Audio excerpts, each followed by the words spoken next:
Welcome back to the Radio Merit Badge. These are requirements 1C and 1D in the badge.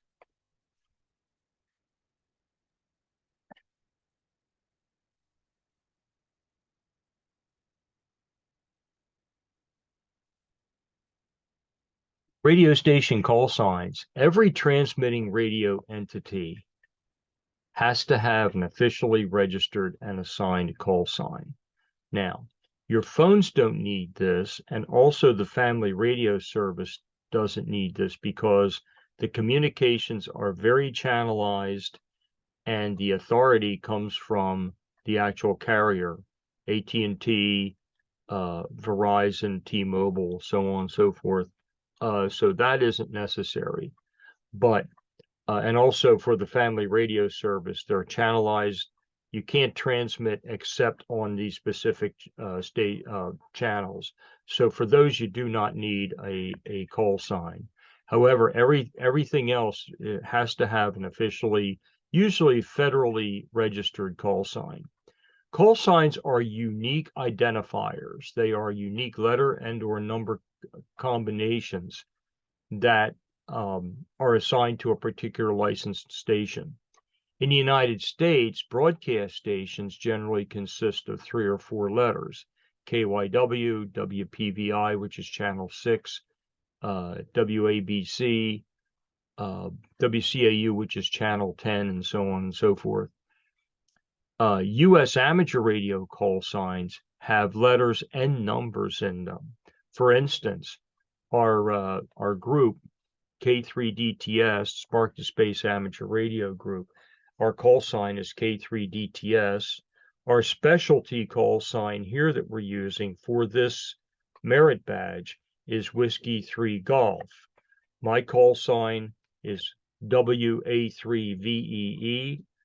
Mr. Callahan's is K3JDR. Mr. Costello's is KC3TMT, and so on. By international agreement, each country in the world has been assigned a set of call sign prefixes, which is the very first part of the actual call sign.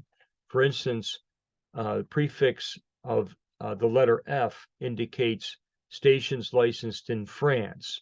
Those licensed in Canada have prefixes of VE or VO, Mexico XE, Great Britain G or M, and so on. So in the United States, amateur radio call signs again start with W, K, N, or A. That indicates a station licensed in the United States. There's a number following the first 1 or 2 letters as the prefix. That indicates what's called the amateur radio call sign area. And the actual suffix is the real serially assigned call sign. So take a moment, create your own imaginary call sign, pick K, N, W, or A, and add your initials. For instance, mine would be N3RAM, where N is the prefix, 3 is the call area, and RAM are my initials. So the call area numbers correspond to a particular part of the United States. If you have a 1 in the call sign, like W1AW, that indicates a station that's licensed in New England. If you have a 2 in your call, like K2BSA, that indicates a call that is licensed in either New York or New Jersey. And of course, we're in the 3 call area here, so our calls all have a 3 in them, and so on across the country. The far west has 7s. California is the only state that has its own number, and that number is 6 over here because California is so well populated. So by law, stations have to use their call signs to identify their transmissions or their programs.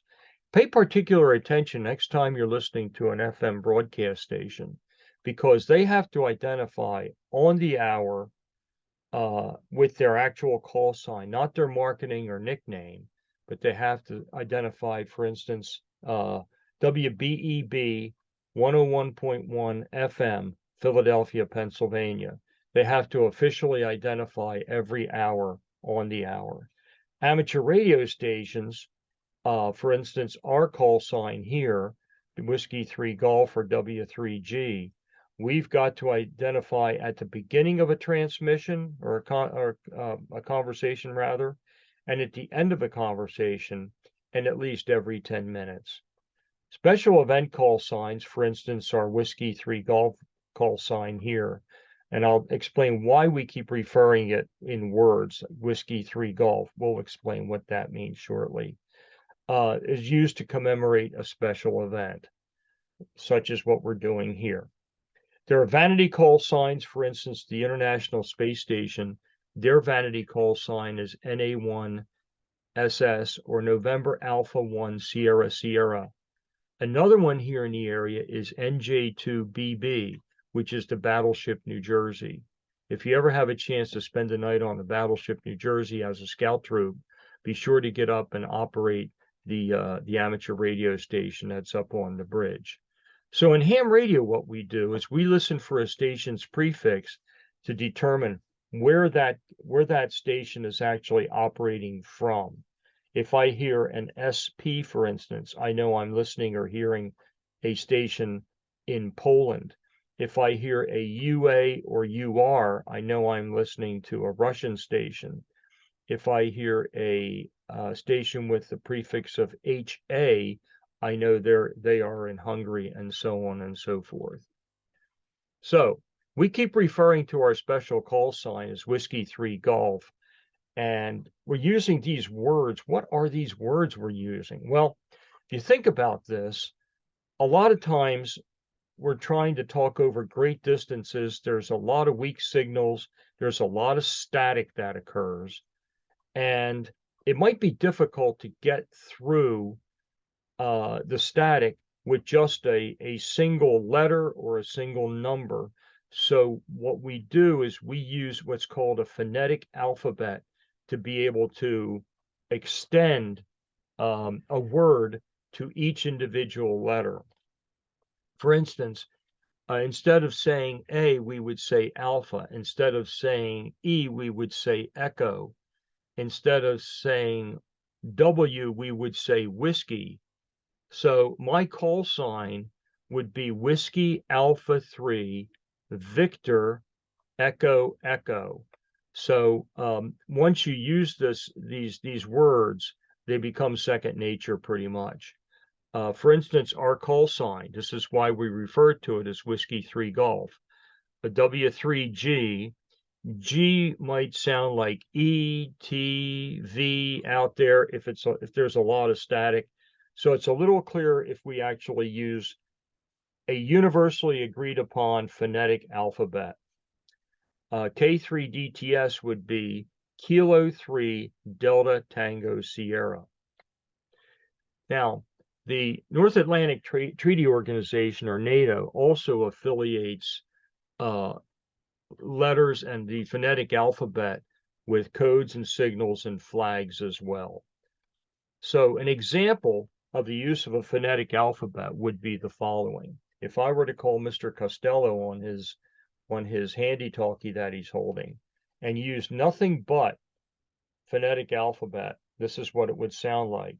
His call is KC3TMT, and mine is we're going to use our call sign, Whiskey 3 Golf. Kilo Charlie 3 Tango Mike Tango, and I call it again. Kilo Charlie 3 Tango Mike Tango. This is Whiskey 3 Golf, Whiskey 3 Golf. Do you copy, Tom? And he responds, Whiskey 3 Golf. This is Kilo Charlie 3 Tango Mike Tango. How do you copy me? I copy you 5-9er. 5-9er QSL. 5-9er QSL, you are also 5-9er. In other words, on a scale of 0 to 5 and 1 to 9, I'm reading you very loud and clear. That's what this means. Then finally, we end the conversation, very short conversation. We end with Kilo Charlie 3 Tango Mike Tango. This is Whiskey 3 Golf. Thanks, Tom, and 7-3. 7-3 means best regards in amateur radio. Whiskey 3 Golf, now clear of the frequency. That's an example of how the phonetic alphabet would be used. This concludes requirements 1C and 1D. The next requirements are 3A, 3B, and 3C.